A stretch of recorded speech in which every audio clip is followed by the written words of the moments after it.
Sa gitnang ng kahirap, ang pamilya ni Uncle Chedro ay naghahanap ng pag-asa. Si Rico ay nagtatrabaho sa ibang bansa upang makatulong sa kanilang pamumuhay. Ngunit, ang digmaan doon ay nagdulot ng takot at pagkakahiwalay.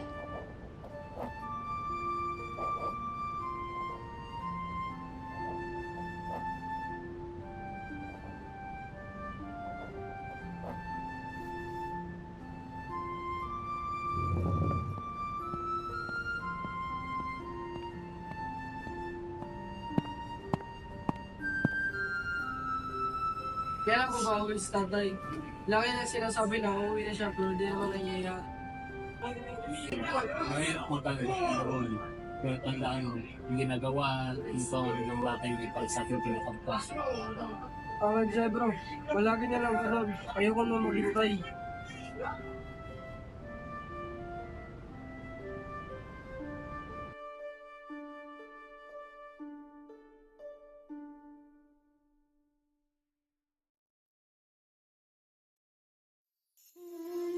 Sa lugar ng pinamumugaran ng kaguluhan, si Rico ay nagnanatiling matatag, ngunit ang bawat araw ay isang hamon, isang pagsubok na kayang lampasan sa ngalan ng pamilya.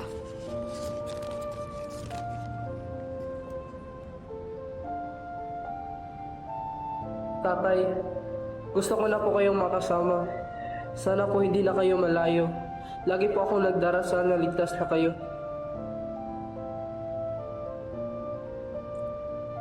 Napakabait talaga ng anak ko. Pero paano ko sila mabibigyan ng magandang buhay kung hindi ko ito titisin?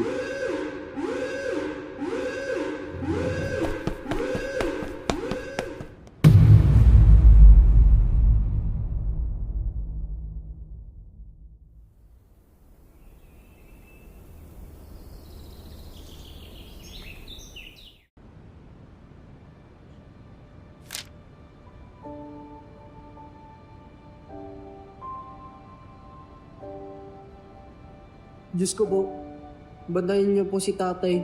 Sana po makauwi po siya ng ligtas. Kasi miss na miss ko na po siya.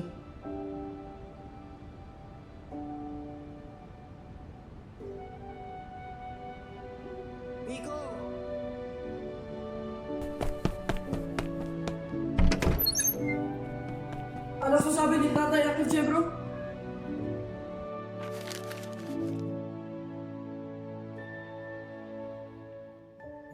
Mahal kong Mio, natatakot ako sa sitwasyon dito, pero iniisip kita araw-araw. Malapit na akong gumawa ng desisyon na umuwi. Mahal kita, anak ko.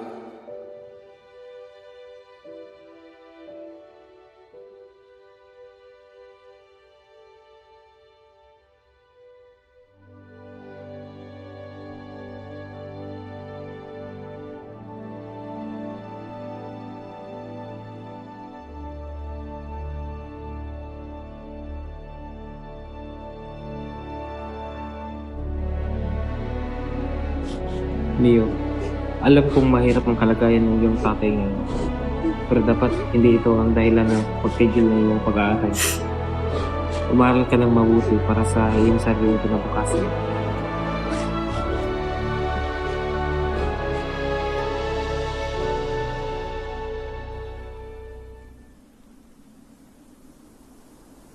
Sa gitnang kaguluhan, dumating ang mas mabigat na hamon kay Rico. Kailangan niya pumili, maghintay ng tulong o subukang tumatakas upang makabalik sa kanyang pamilya. Pare, kailangan ko makauwi sa pamilya ko. Hindi ko na kaya ang ganito pamumuhay. Rico, papanganib ang plano mo.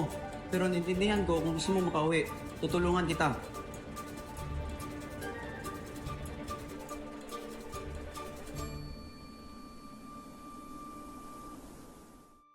FM radio station ng Kapuso Network. Base sa datos ng Nielsen Radio Audience Sentiment nitong Abril, nakakuha ng 40% total paid audience share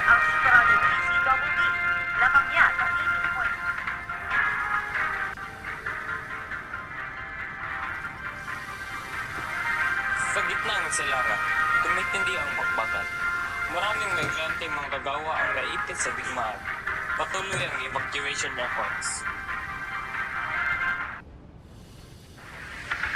Ligtas kayo sa tatay.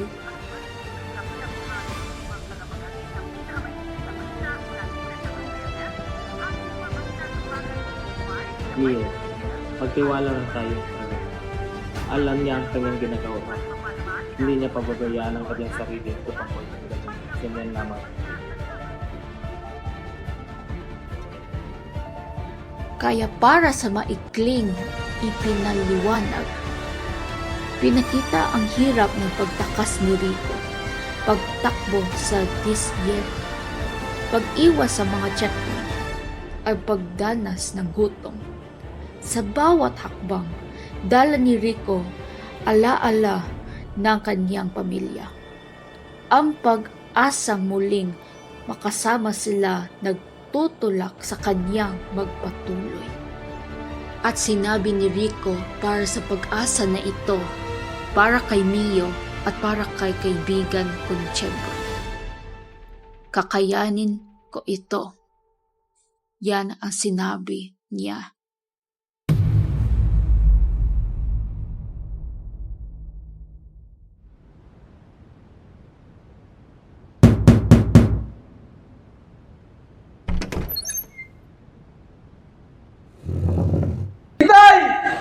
Yo! Anak! Akala ko, Rico, di ka na babalik. Wala nang makakapigil sa akin. Nang makasama kayo, tapos na ang paghihirap ko. Ang digmaan at kahirap ay hindi naging hadlang sa kanilang pagmamahalan. Ang bawat pagsubok ay nalampasan dahil sa pananampalataya at pagkakaisa. Wakas.